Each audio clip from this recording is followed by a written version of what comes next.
Сабирова Розине. Габдулла Тукай, милли моңнар. Ишеттем мин кичә берәү җырлый. Чын безнеңчә, матур, милли көй. Башка килә уйлар төрле-төрле. Әллә нинди зарлы, моңлы көй.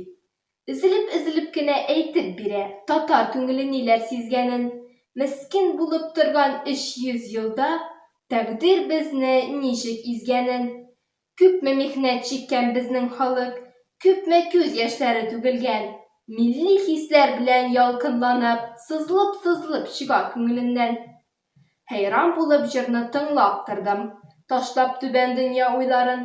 Күз алдымда күргән төсле булдым Болгар һәм Акидел буйларын.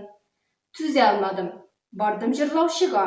Дидем: «Кардәш, бу көй нинди көй?»